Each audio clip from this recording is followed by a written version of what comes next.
Hey there, my friends. Do you ever feel like you're either running a never-ending marathon or stuck in quicksand? Today, we're going to dive into the art of finding your perfect pace, that sweet spot between being a constant doer and an exister. Trust me, this conversation could be a game changer for your family's happiness and your own fulfillment.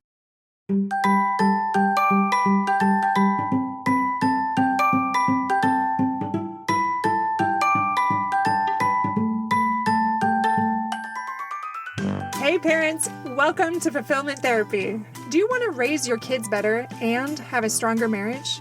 Are you up late at night researching marriage and parenting tools and self-care tips? Do you start each day hoping for deeper connections and less chaos, but it ends with family arguments and going 12 different directions again? My name's Kendra, wife, mom, therapist, and growth enthusiast. It wasn't until I discovered how to fulfill my unmet needs that I was finally able to show up as my best self, as a spouse and parent. I realized that by meeting my needs, I could more fully meet the needs of my family, with more energy and less resentment. In this podcast, I teach parents skills like boundary setting, prioritizing personal needs, communication, and claiming ownership. Just like my clients, you'll be shocked by the improvement in your marriage, parenting, and personal life when you focus on fulfilling your important, unmet needs. Ready to prioritize yourself so you can quit mentally throat punching people? Then grab those earbuds and head outside, and let's rock and talk.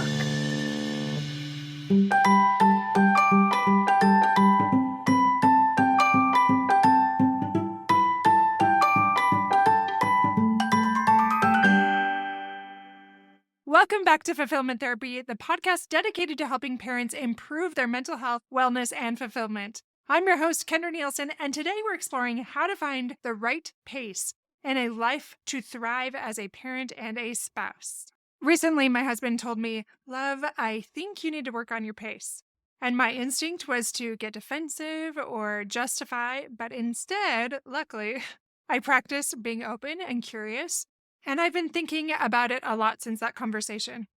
When I get curious, and a podcast episode often follows with a lot of writing and research. So thank you for allowing me to be a podcast host because it helps me learn a lot about myself and helps me improve as well.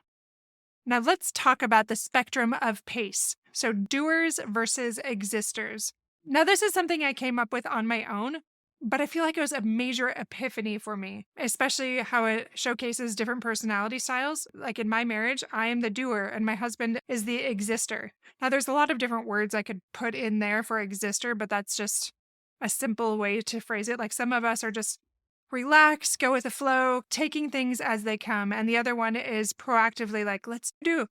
And they both have their virtues and vices, and this is all about what we can do to make sure we are improving ourselves, no matter if we are a doer or an exister, but taking that to the next level a little bit more.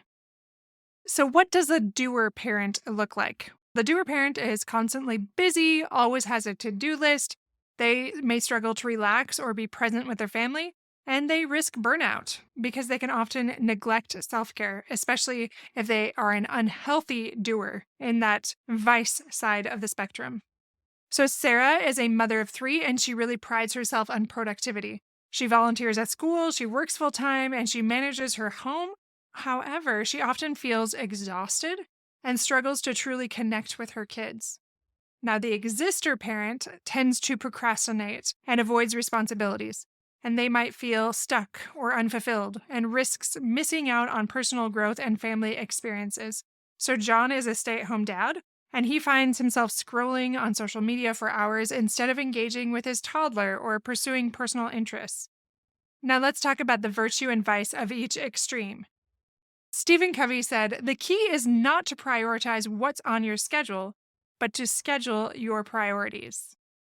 Now I want to explore the doer virtues. The virtues are they accomplish many tasks, they set a productive example for kids, and they're often reliable and dependable.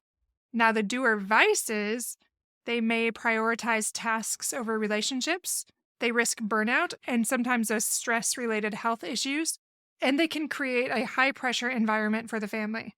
I definitely see this with my clients. Like I was working with one lady, she was probably in her 60s, and she had never in all of that time done enough self-care for herself. It was all about doing for her kids, for everyone else, and she hadn't taken the time to slow down and to focus on things that matter most. While your family very much matters most, sometimes we take it to the extreme to everyone's detriment. Now let's talk about the exister. So the exister virtues are they're often more present in the moment, relaxed and easygoing, and they can create that calm home environment.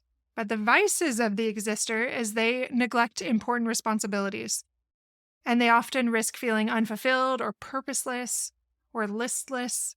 And they can set that example of complacency for the kids, of just existing in life instead of proactively designing your life to become your best self.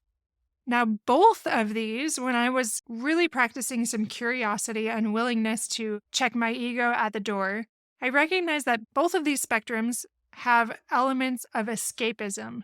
They might both be escaping challenges of personal growth and meaningful engagement with life with that dopamine hit of scrolling social media, maybe for the exister, or crossing that thing off the to-do list for the doer.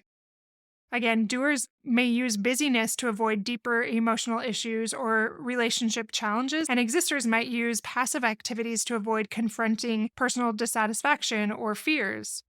Mark throws himself into work projects to avoid addressing communication issues and meanwhile his wife, say Lisa, is binge watching TV shows instead of pursuing her dream of starting a small business. Both of them might be escaping, but potentially for different reasons and in different ways. How do we create that greater self-awareness and check our pace? I want you to ask yourself these questions. Do you often feel rushed or do you frequently procrastinate? How much quality time do you spend with your family without distractions? Are you pursuing personal goals and growth, or are you feeling stagnant? Do you make time for self-care and relaxation? How often do you truly feel present in your daily activities? Nathaniel Branden said this: "The first step toward change is awareness. The second step is acceptance." So if we're using his model there, the first step towards change is knowing that, hey, yeah, I am a doer or I am an exister. I am predominantly an exister or a doer. Maybe there's moments when you're not, but predominantly you're usually one or the other. And the second step is, okay, I accept that. Now what can I do about it? So the first step is that awareness and the acceptance, and then it's leaning into it a little bit. How are you escaping? And what can you change to make that more into a virtue instead of having it reside in that vice side, that unhealthy side of the spectrum too much? Because it can be a massive gift and that vice can take over, so it is harming other people in the family besides just yourself. Now let's talk about how we can find a balanced pace. Zig Ziglar teaches, life is about balance. Be kind, but don't let people abuse you. Trust, but don't be deceived. Be content, but never stop improving yourself. So it's important to be content, but don't stop your pursuit to improve for not only yourself, but your family as well. So now I'm going to talk to the doers first, because I can be a doer. It should not surprise you all the things that I do or talk about, but mostly this is my superpower, and I love this about me. But the vice side, when I'm not healthy and balanced, is when I start to be too preoccupied that I'm not present for my family, or when I think that tasks become more important than people. So what you can do for doers is you can practice mindfulness and being present with your family. One thing I try to do is I set those mantras or those affirmations or those future visions of doing those things, like being more present, and I will remind myself of that again and again. I have this mantra that I started in 2025 that it says, I am calm, and it's an acronym, CALM. I am considerate. I am attentive. I am loving. I am mindful. All of those things that I want to highlight for the year to be more present for my family. The next one is schedule downtime and stick to it. Like, these are boundaries. I tell myself I will not work past 3, and I really try to stick to that so I can be present for my family in the evening. Now, sometimes I have to be careful because I'll fill it with other things that are not work, but it's just work in a different form. oh, I'll pick up this project and I will start journaling and I'll do this and this. And I'm missing the point here. I'm not relaxing and being present with my family. And I wonder if you're doing that as well. The next one is delegate tasks and learn to say no. Some people, I've had plenty of clients that really struggle with this. Like they're not able to say no to a lot of things they're excited about, and they struggle farming things out. I really had to learn how to ask my family for help, especially when I started grad school, and I couldn't do it all on my own anymore. Now, these things do not get done as well as when I did them, and yet everybody is happier. We let things go more and we let it be, and that's okay. Knowing that after dinner, we're all going to clean up together, we can let that go in this stage of life and just know that it's going to be clean at different times of day, and we can let go of the rest. Now, for existers, you can set small, achievable goals each day. It's just simple, tiny things. And if you really struggle with that, get an accountability partner. Find accountability partners for personal projects. I know my husband really needs this because he is very much the epitome of an exister, and he can struggle with follow through. So if he has somebody, preferably not me, because sometimes that causes its own problems, but somebody else that he can report to, he really has a lot more momentum. The third one is create a routine that includes productive activities and family time. So how can we take your life to the next level? Regardless of where you fall on that spectrum, challenging yourself to grow really is important for fulfillment. Identify just one simple area you want to improve and set a specific and measurable goal for that, and break that down into tiny little steps. Share your goal with an accountability partner. Maybe it's your family member, whoever that is. If you are a doer parent, your goal might be to have a weekly technology-free family game night. But if you're an exister, you might want to start a small side business or volunteer once a month. Here are a few reflection questions to help. What activities or behaviors do I use to escape from challenges in my life? How does my current pace affect my relationships with my spouse and children? What's one small change I can make this week to move towards a healthier pace?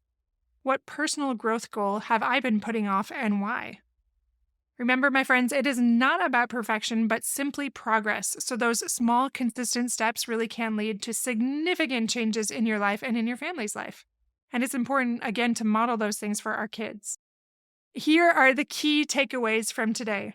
Both extremes, being either too busy or too idle, can be forms of escapism. But self-awareness is crucial for identifying your current pace and its impact, again, not just on you, but on your kids or other loved ones. Challenging yourself to grow regardless of your starting point is the key to fulfillment.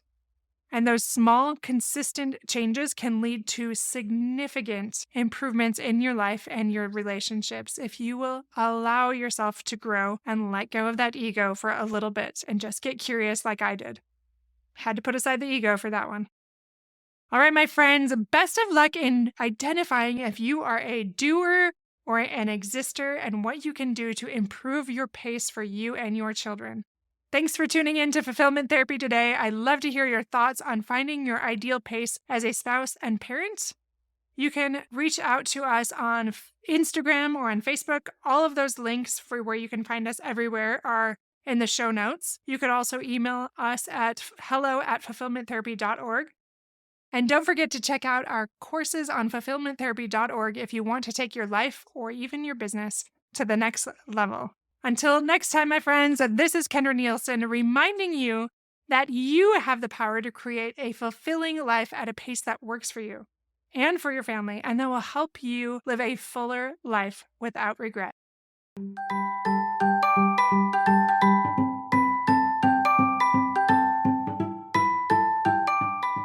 Hey friends, I hope you enjoyed today's episode. If you did, chances are someone else would too. Would you take 30 seconds to share this with a friend who's looking for greater family fulfillment? And while you're sharing, tell me what you think about the show by leaving a review on Apple Podcasts. It refuels me when I hear this podcast is helping you. No matter what your house or your hair looks like, I'll meet you back here every Monday and Thursday morning for more episodes. Until then.